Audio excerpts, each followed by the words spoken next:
guys, welcome to my channel, Watch Autumn Keto. My name is Autumn and I've been on the keto diet since September of 2017. Over the past year and a half, I have lost around 80 pounds with keto, and so I just wanted to make this video today to give you 4 of my tips and tricks for starting and or staying on the keto diet. Tip number 1 is do your research.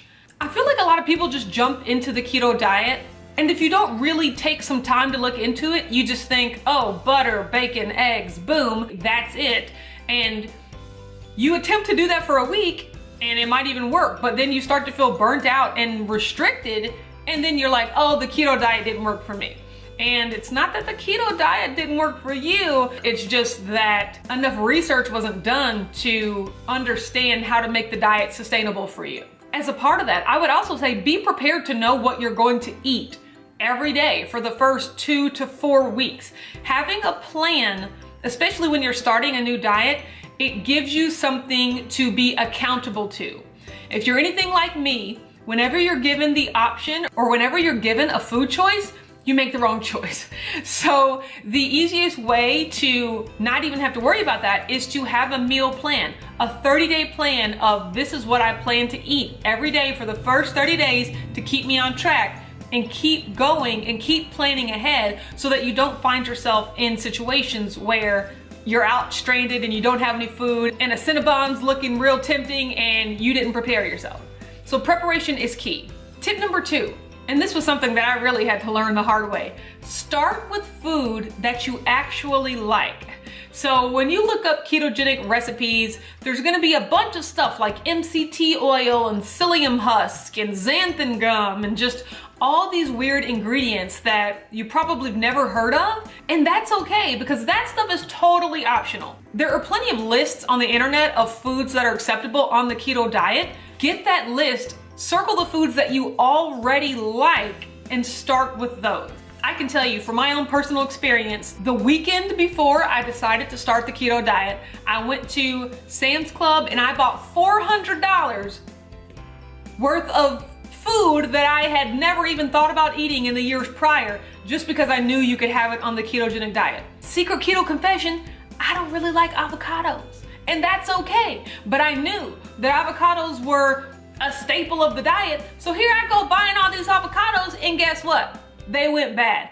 I bought a jug of MCT oil. For what? Guess what? It is literally still sitting in my pantry unopened a year and a half later. I bought chicken meatballs, just a bunch of things that didn't make sense for me to eat when I know for a fact that I already love butter, I already love eggs, I already love bacon, I already love broccoli and cauliflower and olive oil, and that's exactly what I ended up eating the first few weeks anyway. So all that stuff was just sitting in my pantry going bad because I went right out the gate trying something new. The ketogenic diet is gonna be new enough. You don't need to be introducing new foods while you're just trying to get acclimated to the diet. Tip number 3, no cheats for at least the first 90 days. One of the things that the keto diet has taught me was that there's just no way around it. To lose weight and to get healthier, you just have to consistently eat properly. That's it. In regular diet culture, we've gotten so used to, I can eat well during the week and then go on a 2-day binge on the weekend. And then Monday I start it all over again. And by Friday and Saturday or Saturday and Sunday, I'm going crazy. Like, there's no way around it. If you want to be successful, you've got to follow the plan for more than just a week. You're never gonna be successful if you don't have 2 key things: discipline, consistency. That's all it takes to be successful at anything. So when you're thinking about that in terms of your diet, be disciplined. Just eat the food that's part of your food plan consistently for at least 90 days. And my thought process is, if after 90 days you want a cheat meal or a cheat day or something, I'm personally okay with those. That is something that you're gonna have to reconcile when you do your research and figure out what kind of keto diet you wanna do. And if you can go longer than 90 days, if you can just go on the diet and not cheat ever, more power to you. That's even better. That is optimal, best case scenario. But if in order to make the diet sustainable, you do need a cheat meal or a cheat day, I am a huge proponent of those. I have participated in many a cheat day and I'm still successful on the diet because more times than not, I'm eating on plan. And so I know so many people that will start the diet and maybe the first week they lose 8 pounds and the next week they lose 6 pounds and then the third week maybe they lose 1 pound, and then the fourth week, maybe they don't lose any weight. And by the fourth week, it's like, oh no, the diet has stopped working for me, let me quit. And that is not the case. Your body needs time to adjust, and it's gonna take longer than 4 weeks. For me personally, the first month I was on keto, I lost 8 pounds. The second month I was on keto, I lost 8 pounds. The third month I was on keto, I lost 15 pounds.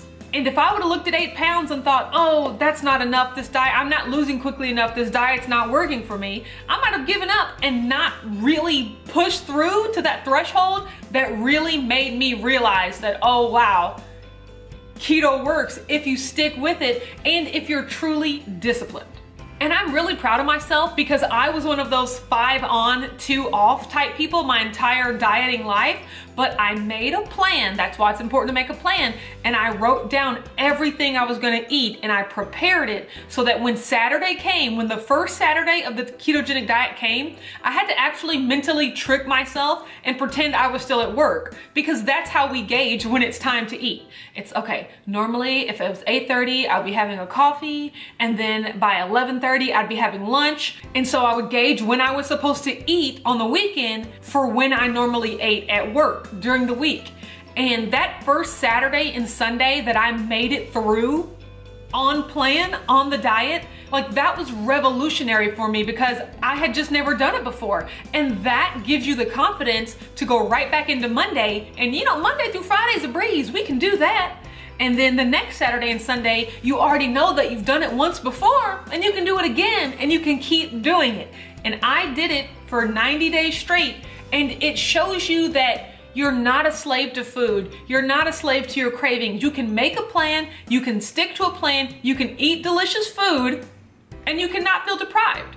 All right, and my last and final tip number 4, find a keto community. If that's on YouTube, on Instagram, on Facebook, with people you know in real life. That's one of the most surefire ways to remain accountable and really understand that you're not alone in your struggles. I'll tell you one thing you are alone in, making sure that you're doing the work. No one's gonna force feed you keto food. You have actually got to make the choice to put the correct food in your body every day. No one else can do that for you. And in that, you are completely alone. But in your struggles, in your temptations, and your desire for new recipes, and your desire to vent, there are tons of people out there going through the exact same thing that you are. And to find that and to read that and to really realize that you're not alone or something's not wrong with you because for 30 days in a row, you're doing great, and for day 31, you just want to flip a table because you have such a bad craving, to realize that that's normal and everybody feels it, and just to work your way through it and to let the community know your struggles. And it's also a place for great information. People are always sharing information, recipes, tips on fasting, tips for exercising. There's so much information out there, and it's so much more meaningful when it comes from a person that you know is going through the same things that you're going through. So you're already on your way with step 4 if you're watching this video, because you're already part of my community, and I really, really love that, and I'm glad you're here. And I want you to know that if I was successful, if I, the person that tried so many diets, Weight Watchers, Jenny Craig, juicing, vegan, everything, I've tried everything. If I can find something that works for me and make up my mind, because that's all it takes. You gotta make up your mind. If I can finally get to the point where I made up my mind that I was gonna be disciplined and consistent with this diet, if I can do that, anyone can. Because I know exactly how it feels to feel hopeless, to feel, well, I guess I'm just a fat person forever. You know, I guess this is my life now. But to really truly know that that's not the life you want, but to honestly believe that you don't have the power to change it. I'm a slave to donuts. I'm a slave to Doritos. They all taste too good. I can't do it. I'm here to tell you, you can do it. You can, but you have to make up your mind, and you have to be disciplined, and you have to put it into action. All right, that's enough of me rambling. Thank you so much for watching this video. I hope that these tips helped you if you're just wanting to start the diet, or if maybe you've done the diet for a little bit and you've fallen off. Hopefully you can start to re-implement some of these tips. That'll help you be successful this time around. Thank you so much for watching this video. If you like it, don't forget to give it a thumbs up and subscribe to my channel, Watch Autumn Keto. I make weekly meal preps, weekly what I eat Wednesdays, monthly weigh-ins, and monthly keto crate reviews. You can also find me on Instagram at Watch Autumn Keto. Thanks, and I'll talk to you later.